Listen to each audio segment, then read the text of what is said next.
Assalamualaikum warahmatullahi wabarakatuh. Anak-anakku semuanya, mahasiswa yang mengikuti mata kuliah hukum dagang, kami akan menerangkan berbagai hal tentang hukum dagang. Ada beberapa hal yang harus kita ketahui sebelum kita memulai kuliah hukum dagang ini. Setidak-tidaknya ada 17 yang kita harus tahu. Yang pertama adalah pengantar hukum dagang atau bisnis. Jadi itu nanti akan meliputi pengertian hukum privat, pengertian hukum dagang. Yang kedua yang kita bahas nanti adalah hubungan hukum dagang dengan hukum perdata dan prinsip-prinsip hukum dagang itu sendiri. Ketiga adalah hal berkait dengan bagaimana sejarah dan sumber hukum dagang, subjek hukum dagang, dan objek dari hukum dagang itu sendiri. Keempat, kita akan mempelajari pengertian tentang perusahaan. Dan kelima, kita akan membahas bersama-sama tentang macam-macam perusahaan, kemudian pengertian usaha perniagaan itu sendiri, ruang lingkup legalitas usaha sehingga badan-badan usaha yang kita jalankan itu secara formal tidak melanggar peraturan perundang-undangan. Berikutnya juga kita akan membahas bagaimana pengertian dan peran-peran dari perantara dalam kegiatan perdagangan. Siapa saja yang meliputi dan siapa saja yang ada di dalamnya yang termasuk perantara itu. Setelah itu kita akan membahas hal-hal yang berkaitan dengan pengertian dan tata cara jual beli perniagaan. Menarik untuk kita bahas bersama-sama hal-hal yang berkait dengan jual beli perniagaan itu.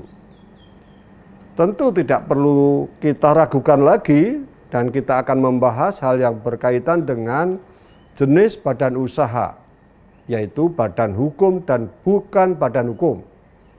Baik itu milik swasta dan milik negara. Dalam saat kekinian juga akan kita bahas apa yang dinamakan dengan perbankan. Yang di dalamnya itu mengatur pengertian bank itu sendiri, pengaturan perbankan, jenis dan fungsi bank, produk hukum usaha-usaha dari bank itu, serta kebank sentralan yang kita ketahui bersama-sama, serta tugas dan pokok fungsi peran Bank Indonesia, serta bagaimana bank itu bisa berjalan dengan surat-surat berharga, baik itu wesel, cek, dan biliat giro. Berikutnya kita akan membahas hal-hal yang berkaitan dengan regulasi tentang pertanggungan atau asuransi. Baik di dalam ketentuan-ketentuan kita maupun di dalam KUHD itu sendiri, serta aspek-aspek hukum pengangkutan. Di era kekinian kita juga akan membahas bagaimana regulasi kita tentang hukum investasi. Biasa juga dulu dikatakan sebagai penanaman modal. Karena kita di Fakultas Hukum, kita juga akan membahas mengenai regulasi-regulasi pasar modal yang ada di Indonesia. Berikutnya kita juga akan membahas mengenai kepailitan atau filesment dan penundaan pembayaran. Dan akan kita tutup kuliah hukum dagang ini dengan alternatif penyelesaian sengketa bisnis di luar pengadilan.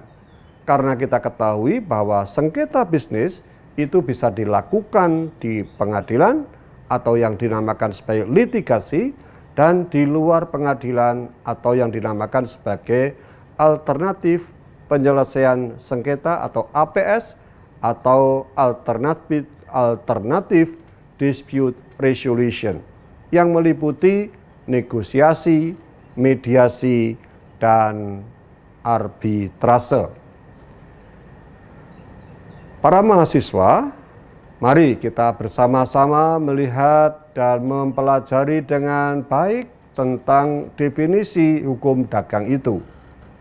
Hukum dagang kalau kita melihat banyak pendapat yang mengatakan hukum yang mengatur hubungan antara manusia dengan badan hukum satu sama lainnya yang terikat di dalam lapangan perdagangan. Secara normatif misalnya saja kita melihat pada pasal 2-5 Kitab Undang-Undang Hukum Dagang. Pada pasal 2 misalnya dikatakan pedagang-pedagang adalah mereka yang menjalankan perbuatan untuk perdagangan. Sedangkan pada pasal 3 itu disebutkan perbuatan-perbuatan dagang adalah pembelian barang-barang untuk dijual kembali. Artinya apa? Dalam proses ini bagaimana seorang penjual membeli atau seorang penjual pembeli itu kemudian menggunakan atau bahkan menjual kembali. Secara normatif kalau kita melihat di Kamus Besar Bahasa Indonesia kita, kata dagang itu merupakan kata benda. Yang artinya apa? Artinya adalah pekerjaan yang berhubungan dengan menjual dan membeli barang untuk memperoleh keuntungan. Jadi dalam konteks ini, kalau kita bicara tentang hukum dagang, dalam konteks ini tentu tidak lepas dari upaya-upaya untuk memperoleh keuntungan. Bagaimana kalau kita melihat tentang sejarah perkembangan hukum dagang? Ya, tentu pada awal mulanya hukum dagang ini timbul karena adanya kaum pedagang. Tentu kalau hukum dagang ya karena ada kaum pedagang yang berdagang. Dimulai dari apa? Dari abad pertengahan di Eropa, terutama di Italia dan di Perancis, di mana lahir kota-kota dagang di Eropa itu.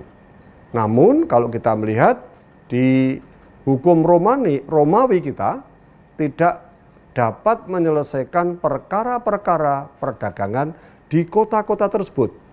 Maka dibuatlah hukum baru di samping hukum Romawi yang berdiri sendiri di dalam sebuah kodifikasi dalam hukum dengan nama Ordonnansi de Commerce atau juga Ordonnansi de la Mer yang mengatur tentang hukum laut.